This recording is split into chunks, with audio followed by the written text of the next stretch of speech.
Psalms 127 verse 3 says, "Behold, children are a heritage from the Lord, the fruit of the womb, a reward."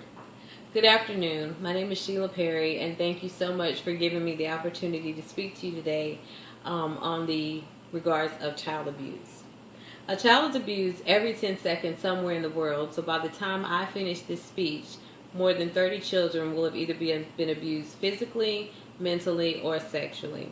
There's a staggering number of abused children in the world, and it's time that we as a society do something to stop this problem, to put an end to the abuse. So for this reason, I plan to discuss how children experience abuse, followed by how the situations can affect them as adults, and then finally what we can do to end this problem.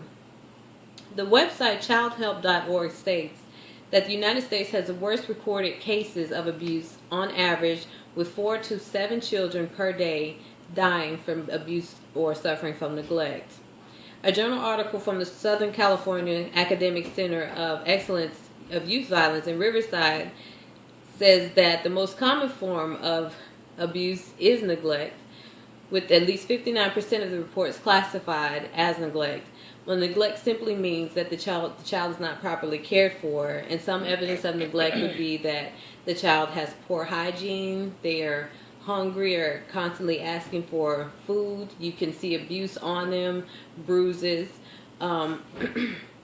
Sexual abuse will most likely be harder to detect unless the child actually says something to a person about them being abused. But physical abuse can be found more easily because of cuts, scrapes, bruises, and even broken bones. Now let's talk about how child abuse affects people when they become adults. I can speak for myself because I was abused as a child, and I would say that this has affected me tremendously as an adult, in which I do go through anxiety issues. I don't like to hear people arguing. I still suffer from nightmares every once in a while. And that sometimes I am afraid to discipline my child or my children because I'm worried about the borderline of it being abuse versus discipline. Parents who were abused as children are more likely to abuse their own children. And this information comes from the Integrational Transmission of Child Abuse and Neglect.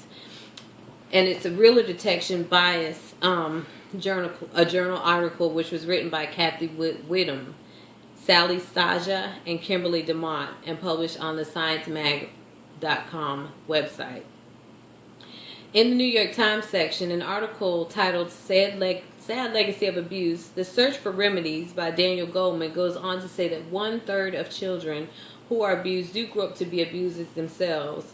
And research conducted also included that abuse in childhood increases the likelihood in adulthood of problems ranging from depression, alcoholism, to sexual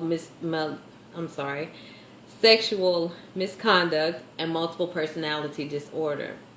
So that is not to say that there is no hope and that all abused children will grow up to be abusers themselves as adults. Dr. Richard Krugman, a professor of pediatrics at the University of Colorado Medical School and the director of the C. Henry Kemp Center of Prevention and Treatment of Child Abuse and Neglect, says that there are substantial numbers of men and women who were abused as children but who are not themselves child abusers, drug abusers, criminals, or mentally disturbed. So now that we've discussed child abuse, let's talk about what we can do to help curb the problem and how we can go ahead and put an end to child abuse. The first thing that we need to do is realize that ignoring abuse will not make the problem go away. In fact, the number of abused children will continue to grow if society does not do something. Society needs to pay attention to the signs. A child does not need to say something is wrong. You can see it in the signs of the abuse that the child has on them. Of course, again, with neglect being the number one problem in the United States of America, you can see the signs of neglect on a child, which would be, again, the poor hygiene, excessive bruising, broken bones, if the child seems withdrawn. Adults within the community can work together to establish what we call safety houses. These houses are recognized by the safety house emblem, which is a yellow triangle with a smiley face, and children can be educated about the safety houses by teachers, coaches, pastors, or any other adults. They can be taught to recognize the safety houses in their community and then go there for assistance and provide the owner of the safety house with all the pertinent information that they will need once the so that way the authorities can be contacted. So once an organization such as Child Protective Services has been contacted, it is important for the investigator to do a thorough investigation. Even if everything seems okay on the outside, the investigator still should look for the signs that say otherwise. Is the child reserved or afraid to speak? Does he or she appear unkempt or malnourished? What does the property look like? Does it appear to be a safe environment? Even if the premises looks clean and it seems like the perfect family home, investigators should still do a more thorough investigation before coming to a conclusion that everything is okay. So let's take a moment to go over some key points before we close. Now that this speech has come to an end, we do know that at least 30 children have been abused in the United States, either physically, verbally, or sexually. And the number could probably be even more here in the United States because we do have the worst recorded cases of abuse. Now, this information does affect us all. Even though the numbers are staggering, there are things that we can do to curb the amount of abuse in children. We can report the abuse and don't just ignore it. It's not going to go away that way.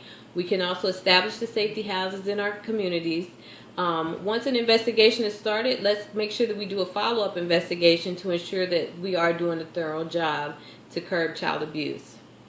Dave Peltzer, the author of A Child Called It, once stated, "Children should be free, playing in the sun, not living in a nightmare of darkness of the soul." So let's all do our part to see that each child gets a chance to play in the sun. Once again, I'm Sheila, and thank you so much for your participation. You all have a blessed evening. Thank you.